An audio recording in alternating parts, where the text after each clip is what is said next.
Okay, so for this video, what I thought of doing is bringing the attention back to this device that I bought from Aliexpress. So if you had a look at my last video, you'll be able to see it over here at the top, where I unboxed it. The unbox experience is really good, really pleasant at first instance, but really what resonated to me after a couple days of use have been a few things, right?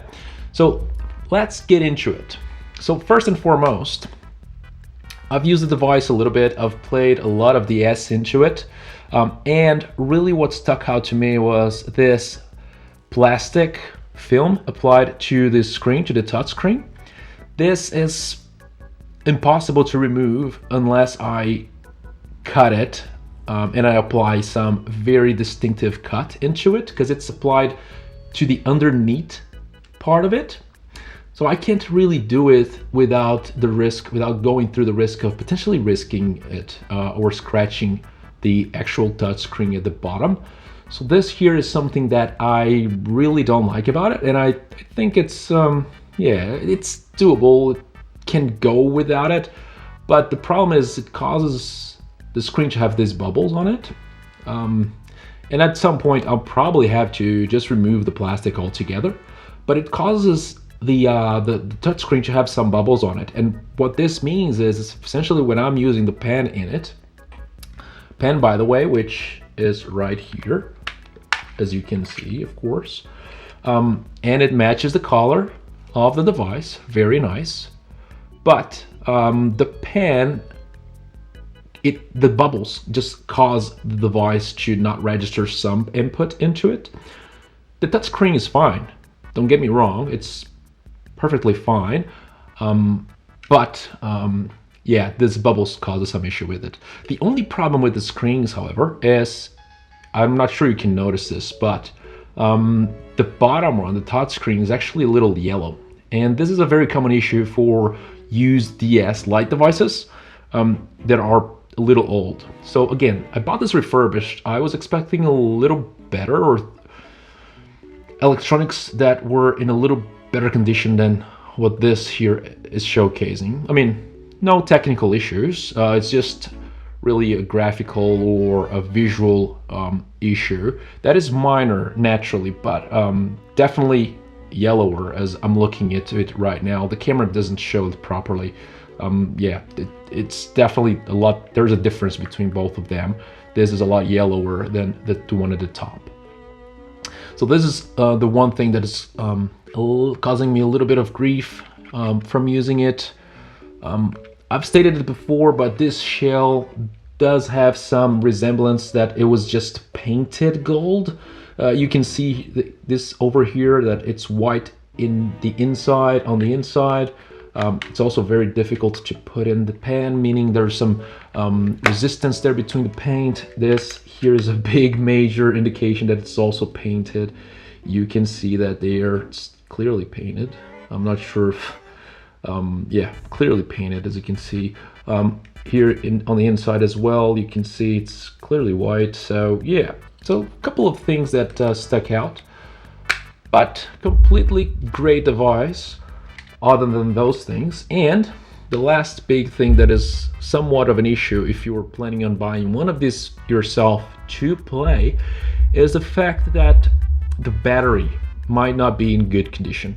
So I've played this throughout a good 2 or 3 hours after a full charge, and already at that point I already had a red light on. So for using it for 3-4 hours, I'm not sure, that's not good enough, right? So I'd be expecting at least 5-6 hours out of that, utilizing the third option of brightness, the second higher brightness settings here. So that lasts me 2-3 hours without any red light, and I'm sure it would last me about half an hour more if I'd continue playing it. So yeah, so that's a few things that you keep an eye on. But again, this is definitely not the first model of the DS Lite. Like I'm stating here, I have 4 settings of brightness. That indicates it's one of the newer models. The earlier models of the DS Lite only had like 2 settings if I'm mistaken. Yeah, so that's one thing to keep in mind as well. Battery might not be in the best condition, so refurbished doesn't mean 100% newer electronics inside, touchscreen and battery indicating it. So and of course the buttons. My one last grief with the device is the buttons. You can notice that the B shape here is not in the center of the device, which is okay. That's just a minor issue, but it's very mushy. They're all very mushy. And the start and select buttons are actually really bad. First and foremost, their shape is really odd.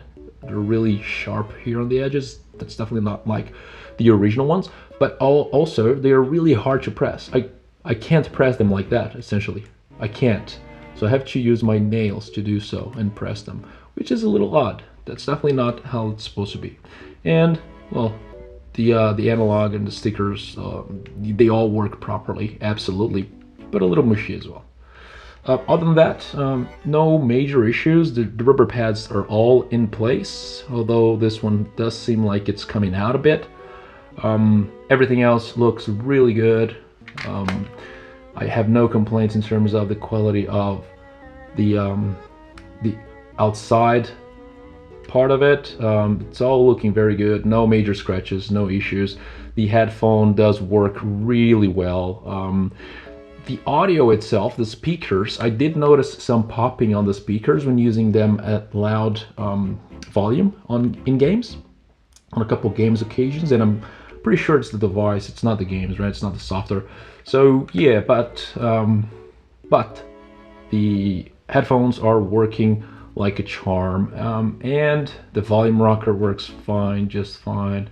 Everything else looks just really well. The L and R are really good to press. They're clicky, they're not mushy. At the bottom here, the rubber pads are all good. They are all implemented. There's some typos in here. Push arrow to eject. The logo, of course, it's not like the original logo. That's refurbished. They probably placed some new sticker on top of it. Yeah, and the power button works just fine. Everything else, though, it's really good. I'd say overall, it's definitely a good product. If you're meaning to play DS on hardware, on real hardware, I would actually stick to something else. I've found myself actually preferring the experience of something else, something like my 2DS XL. So this here has been my preferred method of playing DS. I originally thought this was not a good experience because of the resolution, the higher resolution, and how it displays some games here on a blurred manner. However, yeah, after using the DS Lite, I'm actually convinced that this is the better experience. So you get much higher real estate in here. I don't have that plastic film applied in here, as you can see, so it's much better experience to actually rub and of course use the touch screen.